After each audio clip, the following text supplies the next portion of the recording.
Black Girls podcast, a weekly conversation about mental health, personal development, and all the small decisions we can make to become the best possible versions of ourselves. I'm your host, Dr. Joy Harden Bradford, a licensed psychologist in Atlanta, Georgia. For more information or to find a therapist in your area, visit our website at therapyforblackgirls.com. While I hope you love listening to and learning from the podcast, it is not meant to be a substitute for a relationship with a licensed mental health professional.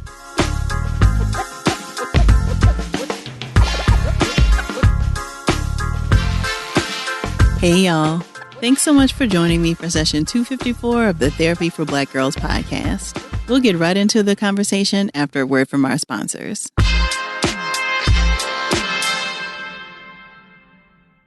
Shingles? Oh boy, my wife did not have a good time. You mean that rash she had? Yeah, she said she'll never forget the pain, the burning, the rash lasted for weeks, and there's nothing you can do to prevent it. Well, actually, there's a vaccine that can prevent shingles. What? Yeah, shingles can be prevented. Shingles can be what? Prevented. 50 years or older, talk to your pharmacist today about shingles vaccination. This advertisement is brought to you by GSK.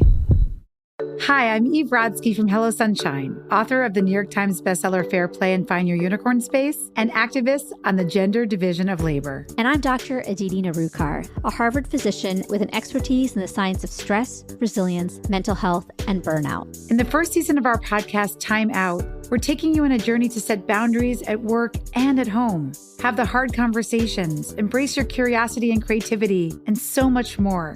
Listen to Season 1 of Time Out, a Fair Play podcast on the iHeartRadio app, Apple Podcasts, or wherever you get your podcasts.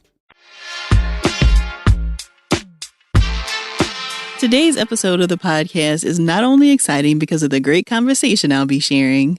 Today's episode also marks 5 years of the Therapy for Black Girls podcast. On April 3rd, 2017, the first episode of the podcast was released, and we have been sharing weekly episodes ever since. To say that life has changed dramatically since then is an understatement. Back then, it was just me and my husband burning the midnight oil, cranking out the episodes, and now we have a team of 10 sisters here, 3 of them dedicated to the podcast. We've released 265 episodes, the podcast has been downloaded more than 18 million times, and y'all tune in every week from more than 175 countries. We've won a Webby Award, an Ambi Award, and 2 iHeart Podcast Awards. And I'm currently writing my first book, Sisterhood Heals, in large part because of the amazing ways that y'all have shown up in this community each week. I remain humble and grateful for your continued support, engagement, and willingness to share and be vulnerable in this space. A huge thank you to Frida, Elise, and Cindy for helping to create the podcast each week.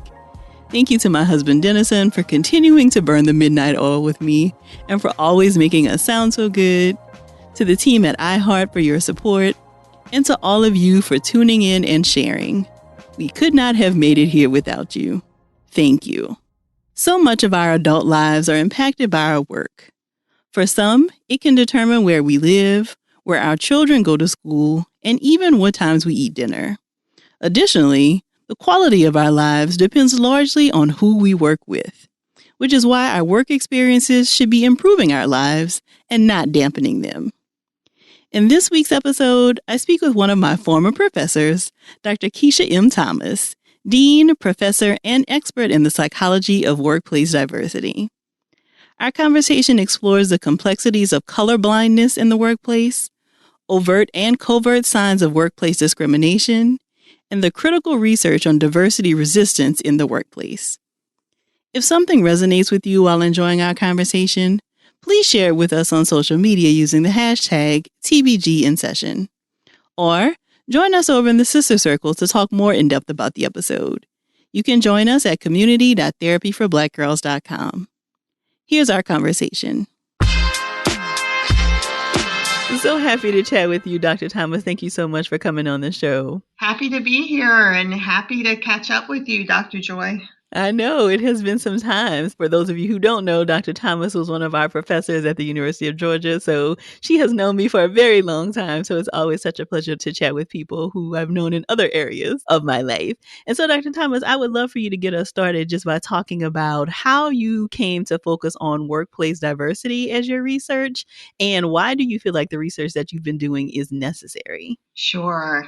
We spend so much of our adult lives at work, talking about work, complaining about work.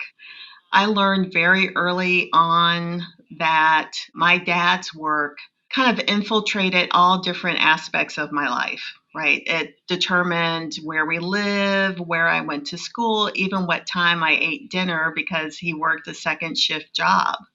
And so I just realized very early on that work was important, and I wanted to make sure that people like myself had a better work experience.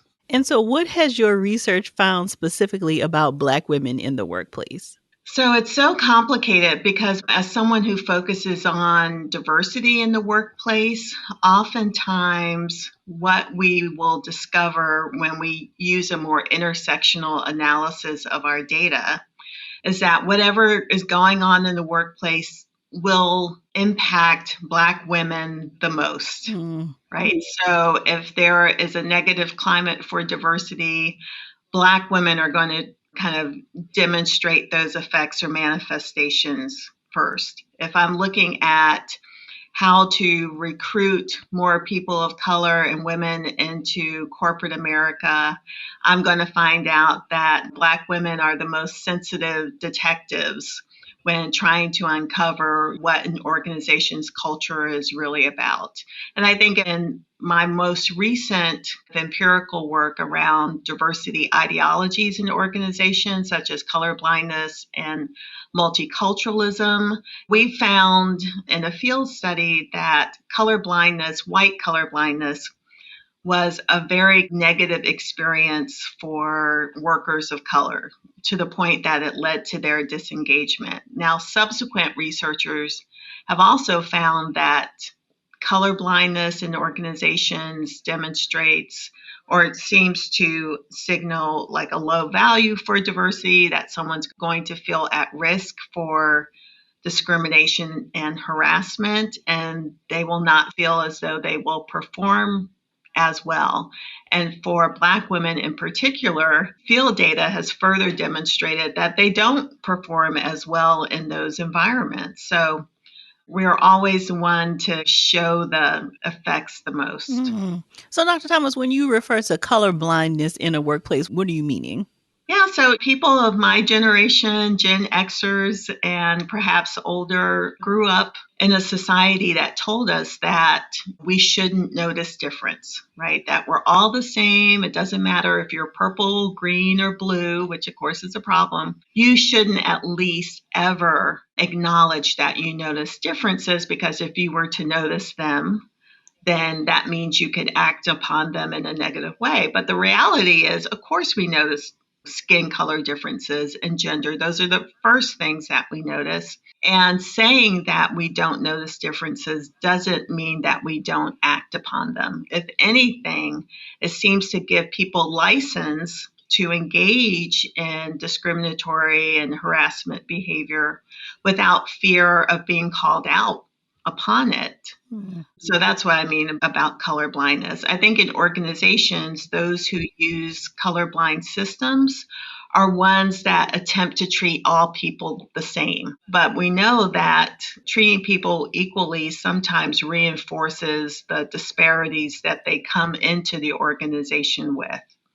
And higher education, workplaces have an opportunity to compensate for some of the historical and structural limitations that some people might have, even though they have tremendous potential. I think something that lots of people are doing now, especially as maybe many are looking for new jobs or new workplaces to enter, is vetting these places to kind of see, okay, what kind of fit is this going to be? How are people like me going to be treated in an organization like this? Can you give us any ideas about any overt or covert signs that a workplace might not actually be championing diversity? Right, because everyone knows the rhetoric. Everyone knows to say diversity, Mm-hmm. equity, inclusion, but you have to listen more carefully to whether or not they are sending these kind of colorblind signals that it doesn't matter where you come from. Once you enter this organization, we're all the same. And I think if you ask people in the organization, they might say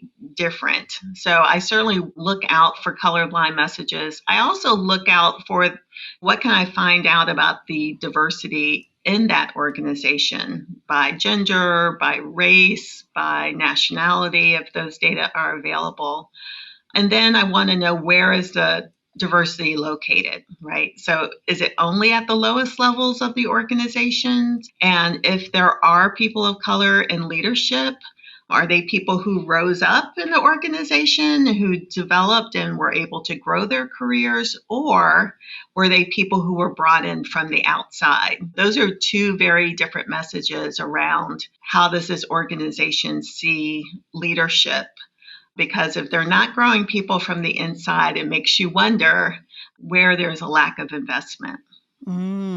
Great points there. Yeah, I was going to ask you, like, what does it mean about an organization if you see maybe there are people of color, but they are not people of color who have been with the organization for a long time? So in your mind, or at least maybe the research is suggesting that if you see a more homegrown approach, so to speak, right, like somebody who maybe started at a lower level and they invested in them, that may signify like a greater investment. I would think so. And it also tells you about people's willingness to stay. Mm-hmm. People generally don't stay where they don't feel valued or rewarded for their excellence. And if people are willing to stay, that tells you something about the culture that you're walking into. Yeah. So something else I've been thinking about, Dr. Thomas, it does feel like there is a backlash, at least seemingly, post 2020 in what I call like the summer of the black squares, right? When all of these organizations and workplaces were coming out with all of these statements about diversity and their pledges. And it does feel like lots of corporations have walked back on a lot of that. And so now we see Black women in particular talking about still having very hostile experiences in the workplace. Have you done any research or seen any research that is talking about what diversity looks like now in the workplace kind of post 2020? I wish I had the site in front of me, but I know that there has been a recent study that said organizations just have not fulfilled their commitment. And what they're doing, I think, is pretty performative.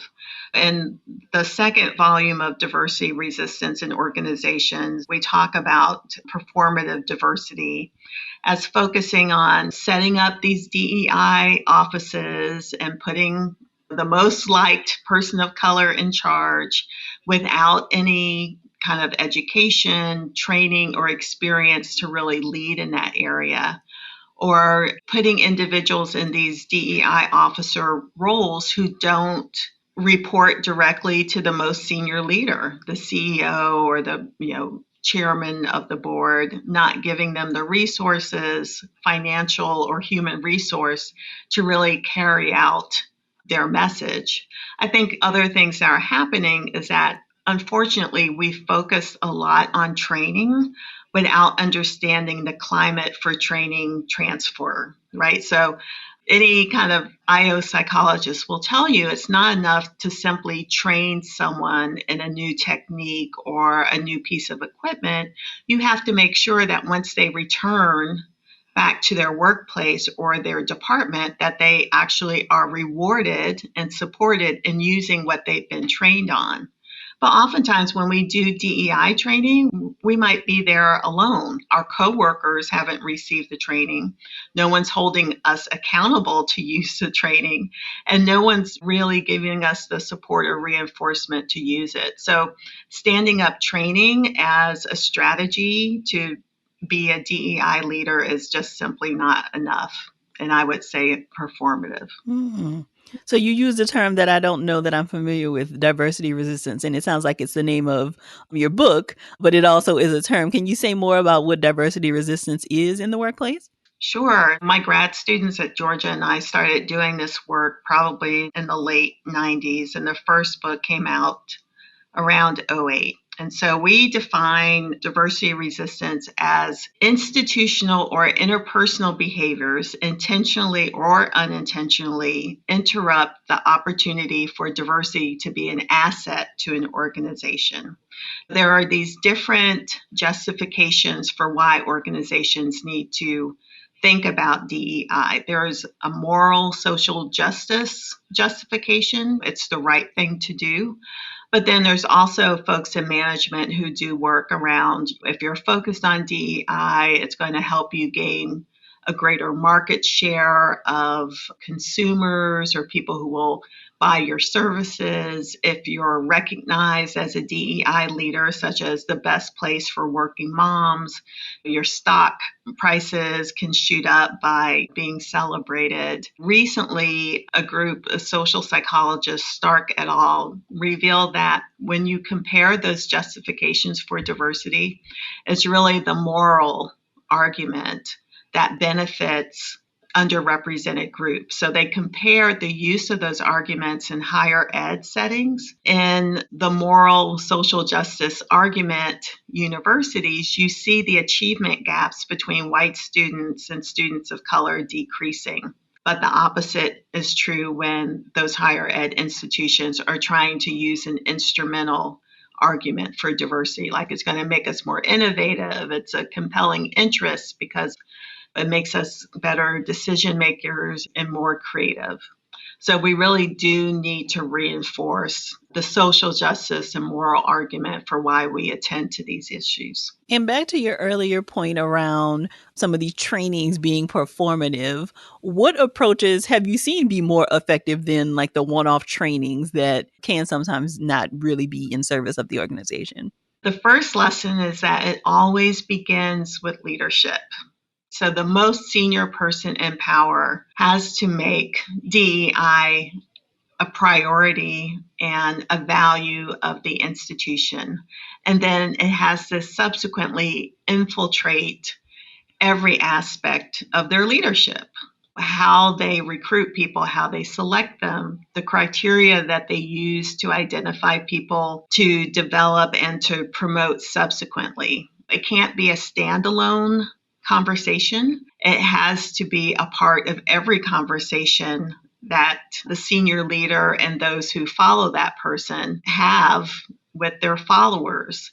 I think about chief financial officers. We talk about money all the time in organizations. You don't have to be in budgets or finance to talk about money. The same has to take place when it comes to issues of DEI. Everyone's responsible. There may be people who are advisors or who can coach you to be a better DEI leader. Ultimately, everyone has to have responsibility and be held accountable. Thank you for that. More from my conversation with Dr. Thomas after the break.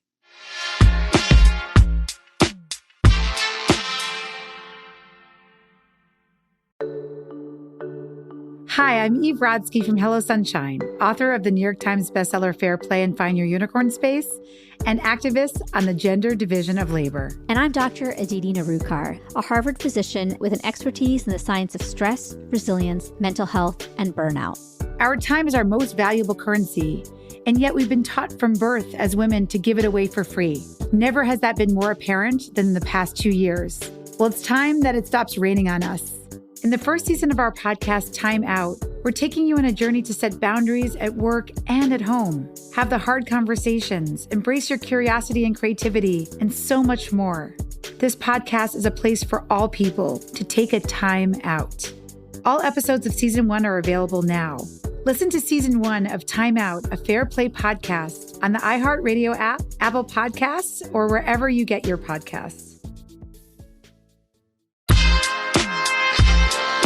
So something that we discussed early on in the pandemic in the Therapy for Black Girls community was how many Black women, while anxious about what was happening with the pandemic, how relieved so many Black women felt about not having to go into the office and deal with all of the microaggressions and macroaggressions we know that will happen in the workplace. Can you say a little bit about some of these microaggressions? What are those and what do those look like specifically for Black women typically? Yeah, so, the biggest biggest microaggression Daryl Wing Su calls a macro microaggression is colorblindness to begin with, right? Working in an environment where you are rewarded for not noticing difference. That's problematic. But I think those of us, especially in professional environments, hear micro insults all the time about how articulate we are, how professional we are. But I think there's also micro invalidations where people are questioning how we got to where we are. Like, oh, so what school did you go to? Did you really go there? Did you play a sport? Mm-hmm. I think they're complicated, and we confront them in ways that may seem benign initially, but after you experience them so many times, they really tell you more about the actor and them having low expectations of the women of color, the Black women in particular, in their work settings. I think there are other cultural aspects of our Black womanhood that are still foreign to the people that we work with. Hair, of course, is a big one. And my colleagues, Tina Opie and Beth Livingston, have done some work on how we evaluate the professionalism of Black people, Black women in particular, because of something like hair, which is not a legally defensible job characteristic in almost every situation. So besides the microaggressions, are there other discriminatory practices that you've seen that hold Black women back from like reaching their highest potential in the workplace?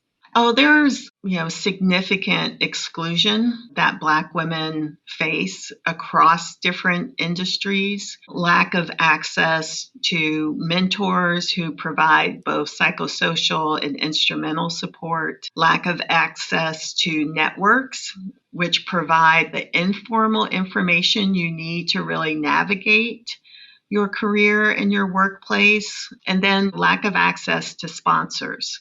So sponsors are those individuals who actually have the positionality, the authority to open doors and to point you in a fruitful direction for your career development.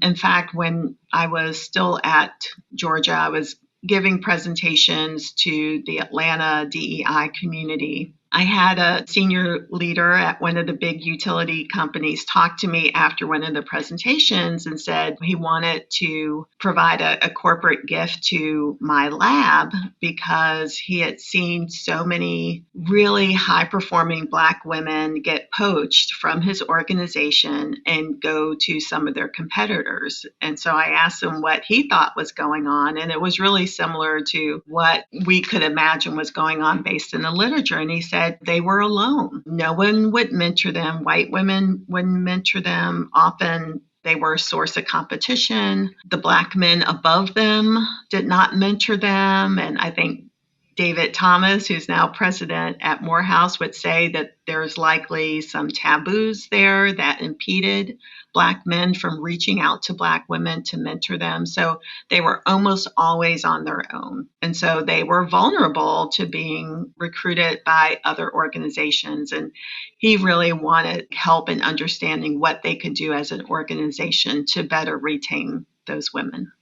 That's a really interesting point, Dr. Thomas. And I wonder if you have some thoughts about what you can do if you find yourself as the only Black woman. It feels in some ways, I think, kind of hopeless when you are doing your best to kind of look around at who could be a mentor, who could be a sponsor, and like all you see are closed doors. Do you have any suggestions for anybody who might find themselves in that place? It's critical to have some kind of connection.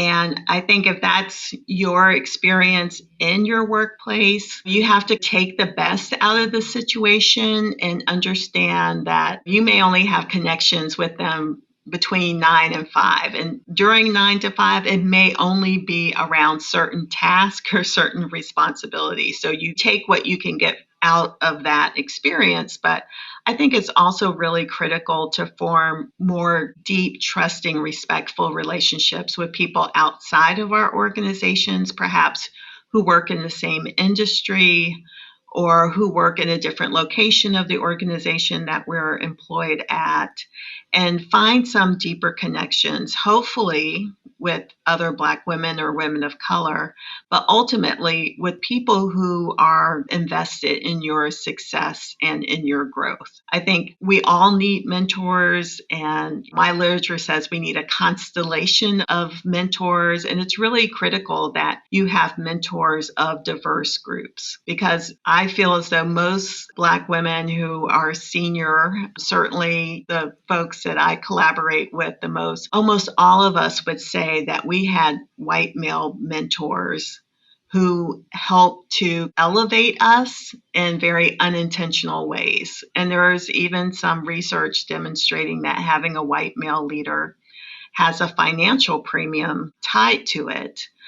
And my reasoning about this is that they provide a certain level of acceptability or credibility that unfortunately women and people of color do not yet provide. Is it racist? Is it sexist? Absolutely.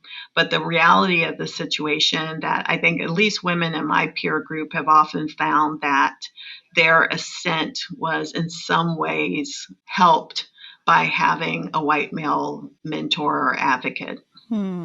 So you mentioned, Dr. Thomas, this idea that sometimes Black women are not mentored or sponsored because they are seen as a threat. And you have also done an incredible amount of work in this phenomenon called the pet to threat phenomenon. Can you say more about what that is and how that shows up in the workplace?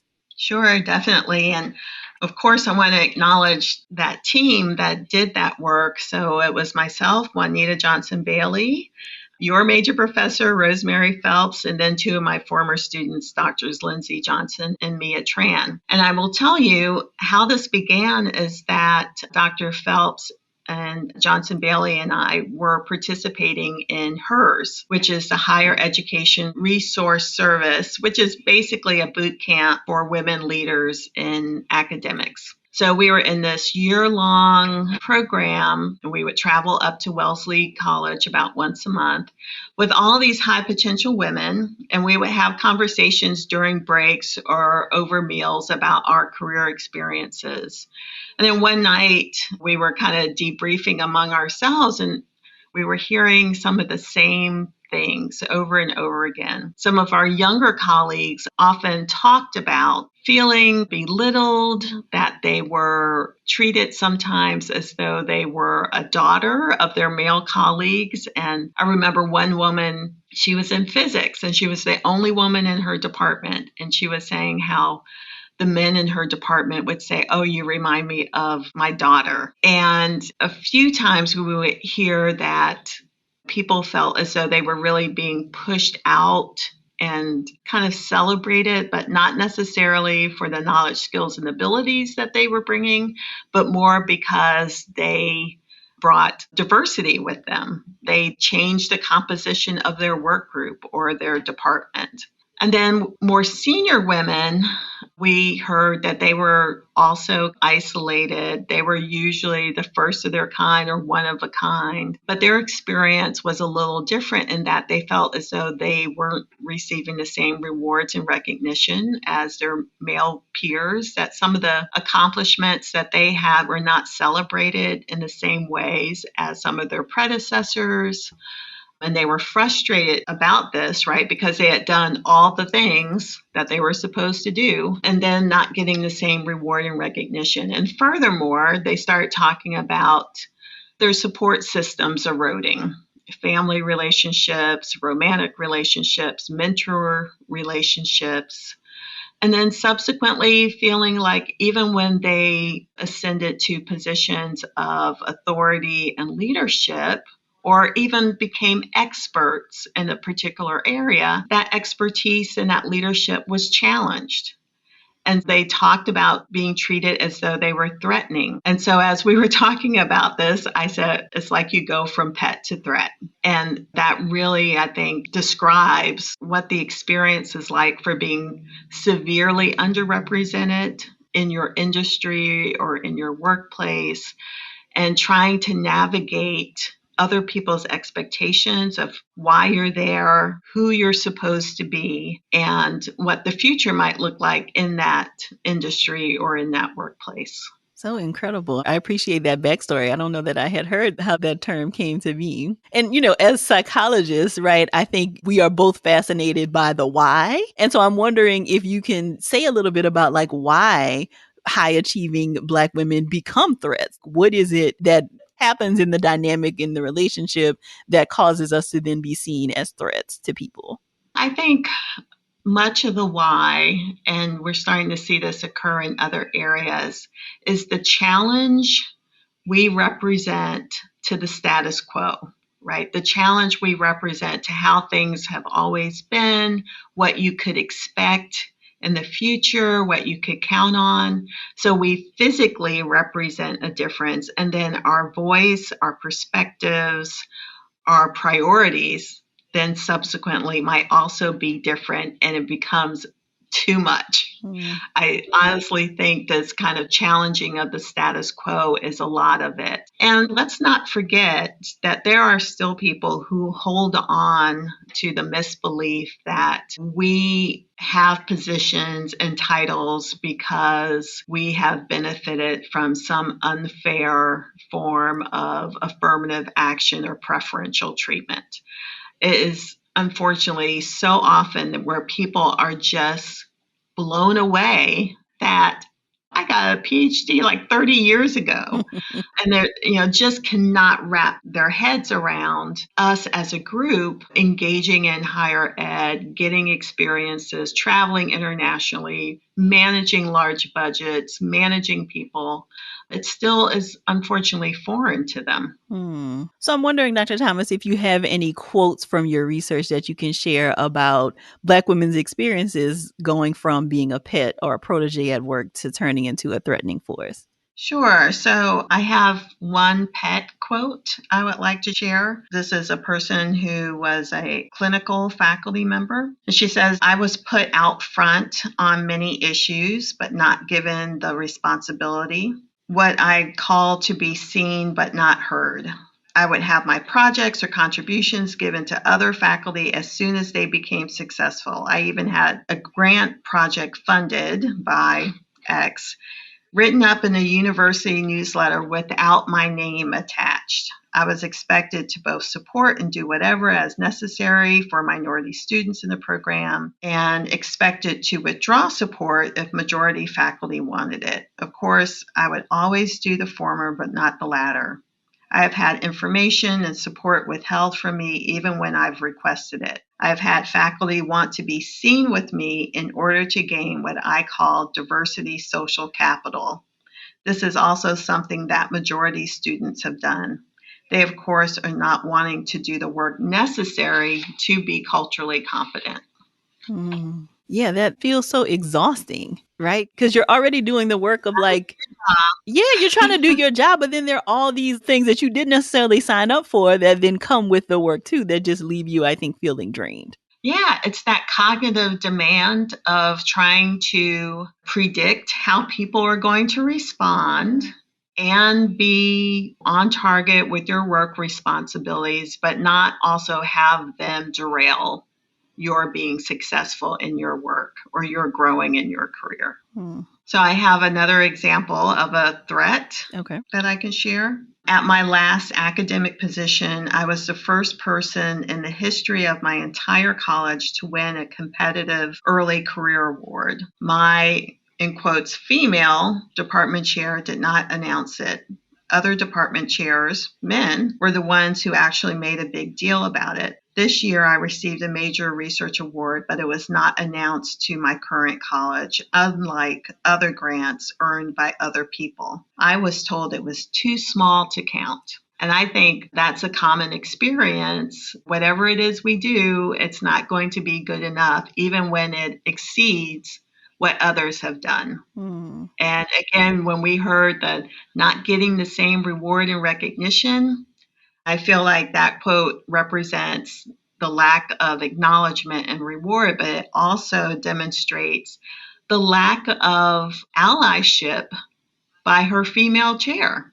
Yeah, I was going to ask you, Dr. Thomas, have you seen a gendered piece to this? Or are Black women seen as more of a threat to other non-Black women? And I feel like even Black women against each other, I think, is sometimes a dynamic. But I'm asking more Right. specifically this time, is there a piece that Black women are seen as more threatening to non-Black women?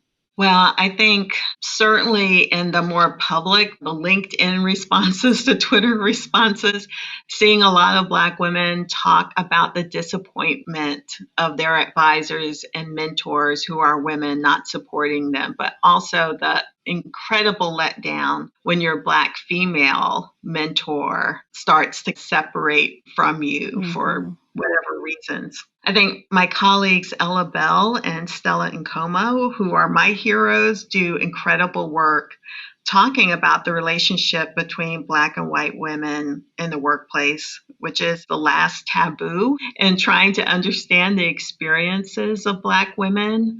Bell Hooks has this wonderful quote about the relationship of white women to Black women as being the one between the served and the server.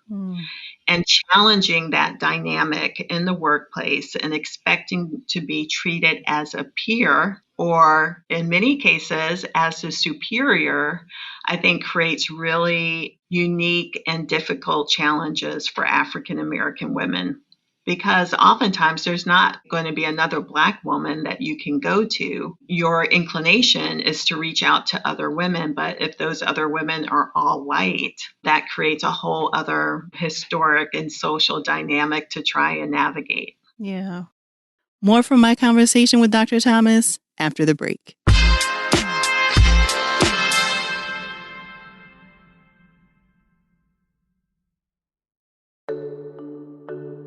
Hi, I'm Eve Rodsky from Hello Sunshine, author of the New York Times bestseller Fair Play and Find Your Unicorn Space, and activist on the gender division of labor. And I'm Dr. Aditi Narukar, a Harvard physician with an expertise in the science of stress, resilience, mental health, and burnout.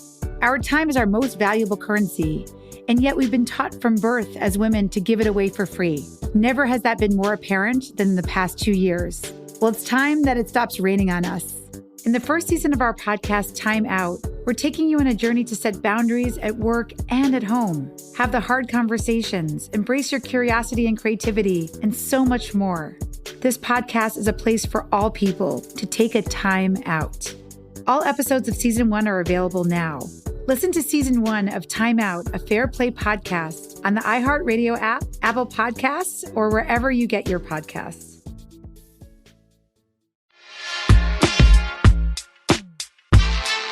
So what suggestions would you have for someone, a Black woman in the workplace, who recognizes that they may be treated as either a pet or a threat? Like, is this something that you would call out to somebody? Like, what can you do in this situation?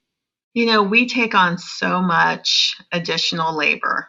I think depending upon how you feel about that organization, its location, proximity to friends and family, you're willing to weigh some of these things differently. Any kind of leader would always say, go to the source first and have your receipts, have examples and documentation of ways in which perhaps you were overvalued for your diversity, but underutilized based upon prior work history, your knowledge, skills, and ability. Be willing to demonstrate what your salary is or what other rewards people have received relative to what you are receiving. There are lots of published salary surveys now where you will be able to acknowledge whether or not you're being undercompensated or not. And if that isn't helpful, I encourage women, actually every kind of new professional, to think of themselves as a free agent. I think sometimes we get too locked into a single institution and we feel as though we have something to prove in order to get the fair treatment that we deserve to begin with. And so rather on taking on all that work of a system that is sick, I say always have your performance at a level where you are attractive to lots of different institutions, lots of different organizations, and have a healthy level of distance from your workplace. Understand that it is work. As we began the conversation, we spend a lot of time at work with those people. It provides us money. Sometimes it provides us a sense of identity, but you also are valuable, and you can be valuable to lots of other places in different industries, different locations. Great suggestions there. So as we started talking about earlier in the conversation, like how can you do some of this vetting of places you may be applying to as a candidate? Are there specific questions that we can ask to get a sense of whether a company is actually committed to diversity? Definitely. We talked about looking at the diversity rhetoric, looking at the number or proportions of people of color or non-traditional people in that environment to try and get a sense of where they are at. But two questions I thought about is just, tell me about a success story in your organization. Who is the highest ranked woman of color or Black woman in your organization? And what's her story? What were the roles that she had, the mentoring that she was provided? And then who do you think would be a good mentor for me? How many people can they come up with? What has been their career stories in that organization? You want to know that the people who you are going to report to have a level of investment in those around them. So I think that's really critical. Yeah, those are great questions that I don't know that I would have thought to ask. So I appreciate you sharing those. So what can you share for any employers or leadership team members who may be listening in terms of what kinds of things can they do to check their diversity resistance in their organization? Yeah. The first thing I always think about is who's at the table. So the weekly leadership meeting, I think if you are the most senior person at the table, it's your responsibility to look around the table and think about who's not represented and who's overrepresented, to be honest with you. And it goes beyond skin color and gender. It also gets to types of education, backgrounds. Are they all financial people? Are there no management or HR type people? Are they all people who have international experience and no one who perhaps may have been a first gen person who worked their way up through college? I think that's really critical. And then secondly, I would ask myself, in what ways am I showing up as a diversity leader, right? Am I just delegating this responsibility to someone else and trusting them to do their best? Or am I a participant and a learner in what they are offering to the organization? And am I facilitating conversations with others who have similar levels of responsibility and authority? I think one of the most useful things for me has been to connect with other deans and talk about ways in which we are trying to diversify our faculty, to build in more multicultural competence within the curriculum. We're not islands. Ultimately, we are always in some level of community. And I think it's important because of the work that I do that I bring that outside of my organization and talk to my peers as well. Perfect. Thank you so much for all of that, Dr. Thomas. Are there any resources that you would share for anybody who maybe wants to do more reading in this area to kind of stay up on this work? Anything that comes to mind? Sure. I already mentioned the work of Ella Bell and Stella Nkomo. They have a wonderful book, Our Separate Ways. I think had its 20th or 25th anniversary, so it's been republished. David Thomas, the president of Morehouse, and Laura Morgan Roberts, and another co-author, have a book on race, work, and leadership. I have a chapter in that book called When Black Leaders Leave, which I think kind of is summarized by a lot of our conversation today. But also look in professional societies. Society for Human Resource Management, for example, does excellent work The Catalyst organization, which is a think tank in New York focused on women's leadership, has been a really excellent role model when it comes to thinking about diversity in leadership and women of color in particular. And then there are leaders around us in our communities. They may not be corporate types, they may not be MBAs or JDs, but there are lots of excellent women leading in our communities on our school boards that can teach us many lessons. And where can we stay connected with you, Dr. Thomas? What is your website as well as any social media handles you'd like to share?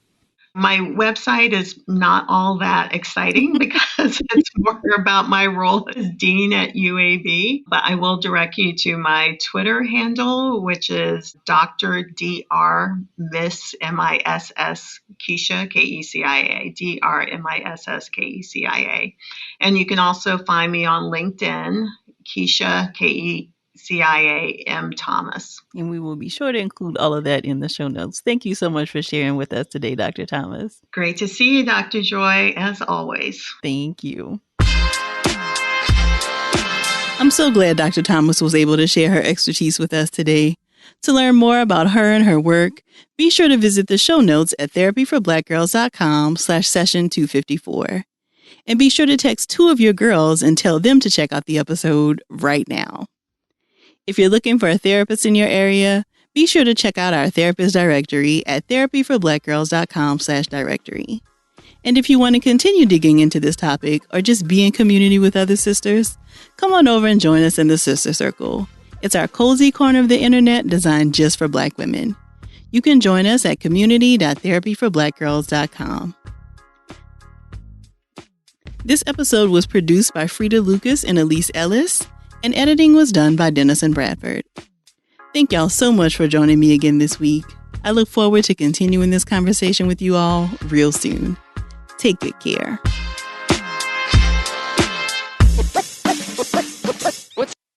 Hi, I'm Eve Rodsky from Hello Sunshine, author of the New York Times bestseller Fair Play and Find Your Unicorn Space, and activist on the gender division of labor. And I'm Dr. Aditi Narukar, a Harvard physician with an expertise in the science of stress, resilience, mental health, and burnout. In the first season of our podcast, Time Out, we're taking you on a journey to set boundaries at work and at home. Have the hard conversations, embrace your curiosity and creativity, and so much more. Listen to Season 1 of Time Out, a Fair Play podcast on the iHeartRadio app, Apple Podcasts, or wherever you get your podcasts.